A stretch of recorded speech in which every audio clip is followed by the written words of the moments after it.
Hello guys, तो मैं आपको फिर से एक नए वीडियो में आ गया हूँ और आप लोगों को सभी को हमारे चैनल पे स्वागत है।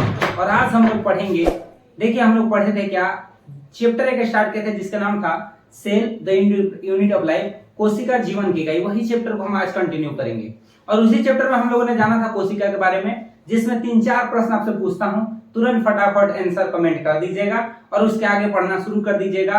और नोट्स देखिए प्रॉपर बनाएंगे तो आप बेहतर से बेहतर करेंगे। तो 3-4 प्रश्न मेरा ये है। पहला प्रश्न ये है कि संसार की सबसे छोटी का कोशिका कौन है। दूसरा क्वेश्चन मेरा ये है कि हमारा शरीर का निर्माण किसके द्वारा होता है।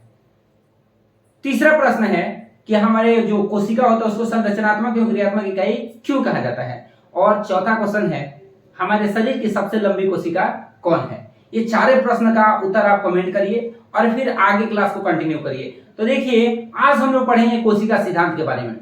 कोशिका सिद्धांत के बारे में जानेंगे कि कोशिका सिद्धांत होता क्या है और कोशिका सिद्धांत को कौन दिए थे, कितना ईस्वी में दिए थे, इस सब की पूरी जानकारी आज हम लोग प्राप्त करेंगे। तो आइए बिना टाइम वेस्ट किए हुए जानते हैं कोशिका सिद्धांत को। तो देखिए कोशिका सिद्धांत को देने वाले दो वैज्ञानिक थे। कोशिका सिद्धांत को देने वाले कितने वैज्ञानिक थे? दो वैज्ञानिक थे। देखिए मैं बनाता हूं। देखिए पहला वैज्ञानिक थे मैथियस स्लाइडेन। कौन थे बाबू?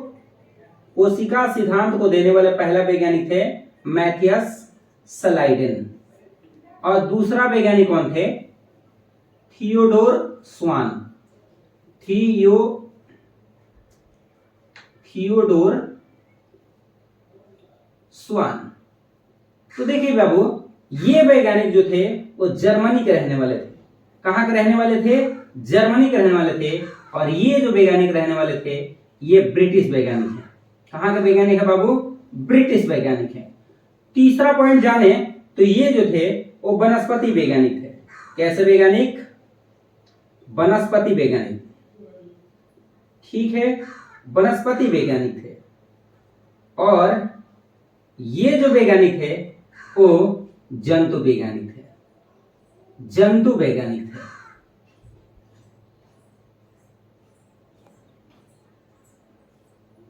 देखिए मैं तीन पॉइंट बता दी हूं। ये तीनों पॉइंट से एग्जाम में प्रश्न आते हैं। तो देखिए पहला पॉइंट मैंने बताया क्या कि कोशिका सिद्धांत को कितने व्यक्ति दिए थे? दो व्यक्ति दिए थे। एक थे मैथियस स्लाइडेन और दूसरा वैज्ञानिक कौन थे? थियोडोर स्वान। जिसमें से मैंने बताया कि मैथियस स्लाइडेन कहां के रहने वाले वैज्ञानिक थे?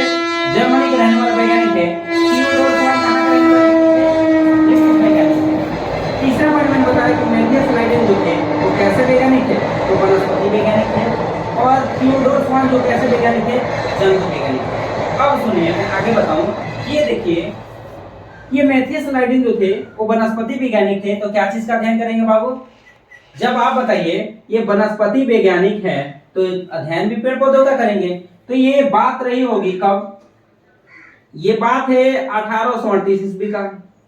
कब का बात है बाबू? 1838 ईस्वी का। इन्होंने क्या किया? मैथियस स्लाइडेन ने पेड़ पौधों का अध्ययन प्रारंभ किया। और पेड़ पौधों का आरंभ करने के पश्चात सब एक नहीं बहुत सारे पेड़ पौधों का अध्ययन किए थे। और बहुत सारे पेड़ पौधों का अध्ययन करने के बाद ये वैज्ञानिक मैथियस स्लाइडेन जो थे 1838 ईस्वी में एक बात बोले। इन्होंने बताया क्या कि पेड़ पौधे जो होते हैं, पेड़ पौधों का शरीर कोशिका तथा कोशिका के उत्पादों से मिलकर बना होता है। इन्होंने क्या बता दिया बाबू? इन्होंने बता दिया, मैथियस स्लाइडेन ने क्या बताया कि पेड़ पौधों का शरीर कोशिका तथा कोशिका के उत्पादों से मिलकर बना होता है। इन्होंने बता दिया मैथियस स्लाइडेन ने। फिर ये क्या हुआ? थियोडोर स्वान जो है ये 1839 ईस्वी में। कब बाबू? 1839 ईस्वी में इन्होंने क्या बताया? अब देखिए कैसा वैज्ञानिक है? जंतु वैज्ञानिक है। तो अध्ययन भी किसका करेंगे? जंतु का करेंगे। इन्होंने क्या किया? जीव जंतु का अध्ययन किया। और जीव जंतु का अध्ययन करने के बाद जीव जंतु का शरीर, इन्होंने भी क्या बताया? जीव जंतु का शरीर कोशिका और कोशिका के उत्पाद से मिलकर बना होता है।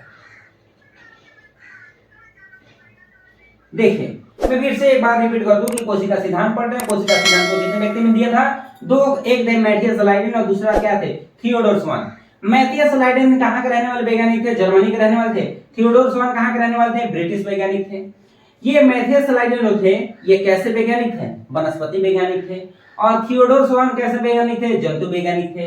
इन्होंने मैथियस लाइडेन ने 1838 ईस्वी में किसका अध्ययन किया? जब वनस्पति है तो पेड़ पौधों का अध्ययन करेंगे, तो इन्होंने पेड़ पौधों का अध्ययन करने के बाद बताया कि पेड़ पौधों का शरीर कोशिका के उत्पादों से मिलकर बना होता है। ये थियोडोर स्वान वही बात बोले कि जीव जंतु का शरीर कोशिका के उत्पादों से मिलकर बना होता है। अब देखिए दोनों आदमी में फर्क क्या है? दोनों आदमी में फर्क इतना ही है कि एक आदमी बोल रहे हैं पेड़ पौधों का शरीर और दूसरे व्यक्ति जो बोल रहे हैं वो बोल रहे हैं जीव जंतु का शरीर, और बाकी तो एक ही है कि जीव जंतु का शरीर कोशिका के उत्पादों से मिलकर बना होता है और पेड़ पौधों का शरीर कोशिका के उत्पादों से मिलकर बना होता है। दोनों व्यक्ति का बात कॉमन है, लेकिन पेड़ पौधा और जीव जंतु दोनों में क्या है? अंतर है।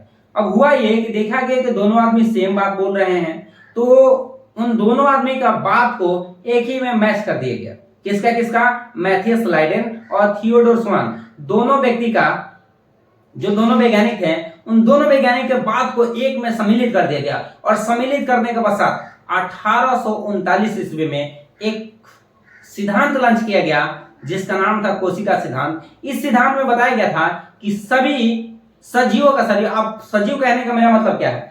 सजीव में कह दूं तो उसमें पेड़ पौधे भी आ जाएंगे और उसमें जीव जंतु भी आ जाएंगे। अब देखिए हम पेड़ पौधे पर्सनली नहीं कह रहे हैं और जीव जंतु पर्सनली नहीं कह रहे हैं, मैं कह रहा हूं कि सजीवों का शरीर। अब सजीव कहने से उसमें जीव जंतु भी आ गए और पेड़ पौधे, दोनों आदमी का बात रह रहा है। मैथियस लाइडेन का भी बात रह रहा है और थियोडोर स्वान का भी बात रह रहा है, और एक ही बार बोल दिया जा रहा है कि सभी सजीवों का शरीर कोशिका एवं कोशिका के उत्पादों से मिलकर बना होता है। फिर से मैं बोल रहा हूं, दोनों व्यक्ति का बात एक ही में सम्मिलित कर दिया गया और बताया गया कि सभी सजीवों का शरीर कोशिका एवं कोशिका के उत्पादों से मिलकर बना होता है। लेकिन इससे मैंने ये क्यों बताया? इससे आपको जितने भी कंपटीशन में जाओगे ना, इन सबसे पॉइंट बनता है। क्या क्या पॉइंट बनता है सुनिए। आपको एग्जाम में पूछ सकता है कि कोशिका सिद्धांत को कितने व्यक्ति दिए थे? एक दिए थे मैथियस लाइडेन और दूसरा थियोडोर स्वान दिए थे। मैथियस लाइडेन कहां के रहने वाले थे? ये भी पूछा जा सकता है, तो कहां के रहने वाले थे? जर्मनी के। थियोडोर स्वान पूछ सकता है, तो कहां के रहने वाले थे? ब्रिटिश रहने वाले थे। ये मैथियस लाइडेन कैसे वैज्ञानिक थे? वनस्पति। और थियोडोर स्वान जंतु वैज्ञानिक। इन्होंने अपना अध्ययन कब किया? 1838 में। और इन्होंने अपना अध्ययन कब किया? 1839 ईस्वी में। और दोनों आदमी एक ही बात बोले कि सभी सजीवों का शरीर कोशिका में कोशिका के उत्पादों से मिलकर बना होता है। आइए तो हम लोग लिख लेते हैं कोशिका सिद्धांत। तो इसको आप लोग लिख लिए होंगे, इसको मैं मिटा देता हूं। तो देखिए कोशिका सिद्धांत क्या है उसको समझ लेते हैं। तो पहले नंबर तो याद रखना है कि कोशिका सिद्धांत को दिया कब गया? 1839 ईस्वी में दिया गया। दूसरी बात याद रखना है कि कौन कौन दिए थे? तो स्लाइडेन और कौन दिए थे? एवं स्वान। ये दोनों व्यक्ति, दोनों वैज्ञानिक मिलकर क्या दिए थे? कोशिका सिद्धांत। इन्होंने क्या बताया था? ये दोनों व्यक्ति क्या बताए थे कि सभी सजीवों का शरीर, सभी सजीवों का शरीर कोशिका तथा कोशिका के उत्पादों से मिलकर बना होता है। ये कौन बताए थे? इन दोनों व्यक्ति ने मिलकर क्या किए थे? बताए थे। लेकिन एक बात को इन्होंने नहीं सुलझा पाए थे लोग, यही कि 1839 ईस्वी में जैसे ये सिद्धांत लॉन्च किए तो इस पे कुछ व्यक्ति ने, अब बताओ आप सक्सेस के कगार पे जाते हो ना, तो कोई ना कोई ऐसा व्यक्ति होता है जो कि सोचता है कि आप आगे नहीं बढ़ो। तो उसी तरह इन दोनों वैज्ञानिकों ने कोशिका सिद्धांत को लॉन्च किया, तो उसी में बहुत सारे वैज्ञानिक है, उन्होंने बोला कि ये बताइए, आप तो बताते हैं कि सभी सजीवों का शरीर कोशिका और कोशिका के उत्पादों से मिलकर बना होता है, लेकिन आप ये बताइए कि कोशिका आता कहां से है? कोशिका आता कहां से है? आप तो बता दिए हैं कि कोशिका से बना है, तो कोशिका आता कहां से है? बात सही भी है कि आखिर कोशिका आता कहां से है। ये दोनों वैज्ञानिक बता नहीं पाए थे कि कोशिका आता कहां से है, कंफ्यूज हो गए कि आखिर ये कोशिका आता कहां से है। तो इस पे बहुत दिन तक चर्चा चला कि आखिर कोशिका आता कहां से है। कोई वैज्ञानिक कह रहे थे कि कोशिका अपने आप उत्पन्न हो जाती है, कोई कह रहा था कि कपड़ा पहने हैं 3-4 दिन पहने रही है, जब इस पे उजला उजला धब्बा दिखाई देने लगा उसमें गेहूं मान के रख दीजिए, कोशिका अपने आप उत्पन्न हो जाएगी। नहीं भाई, कोई कह रहा था कि कोशिका अपने आप उत्पन्न हो जाती है, कोई बोला था दैविक शक्ति के द्वारा कोशिका उत्पन्न होती है। मतलब तरह तरह के झंझट थे इसमें, तरह तरह के। तो लगभग 15 और 16 वर्ष बाद 1855 ईस्वी में एक वैज्ञानिक आए थे जिन्होंने सिद्ध किया था कि कोशिका कहां से आता है, कैसे आता है। उसको हम लोग नए सिद्धांत में पढ़ेंगे, जो कि कल पढ़ेंगे, आज नहीं। और मैं पूरा उम्मीद करता हूं कि आप लोग सारे पॉइंट नोट डाउन किए होंगे, और जब आप नोट डाउन करके और पढ़ना प्रारंभ कर देंगे ना, तो मैं बोल रहा हूं एक भी प्रश्न नीट का नहीं छूटेगा, या अदर बोर्ड क्या ये कोई भी कंपटीशन का एग्जाम में प्रश्न नहीं छूटेगा। आपको लाइन बाय लाइन पढ़ाया जाएगा और क्वेश्चन भी दिखाया जाएगा। और हमें उम्मीद है कि अगर हमारा वीडियो अच्छा लगा होगा तो आप लाइक जरूर करेंगे, कमेंट जरूर करेंगे। आपके एक लाइक से पता है कितना खुशी मिलती है हमको, एक कमेंट से आपको पता है इंप्रेशन कितना मिलता है हमको। इतना मतलब आपके एक लाइक से वीडियो बनाने को और मन करता है कि वीडियो ज्यादा से ज्यादा बच्चे को दिया जाए, कि बच्चे पढ़े और आगे बढ़े। और हमें वही उम्मीद है कि आप पढ़ेंगे और बेहतर बनेंगे। बोला गया है ना कि जब तक पढ़ेंगे नहीं तब तक बढ़ेंगे नहीं, और जब पढ़ने लगेंगे तो बढ़ने से कोई रोकेगा भी नहीं। तो आप कैसे होगा ये, जब आप पढ़ेंगे। ठीक है, आज इतना ही रहने देते हैं, कल मिलते हैं नए सिद्धांत में। तब तक के लिए जय हिंद।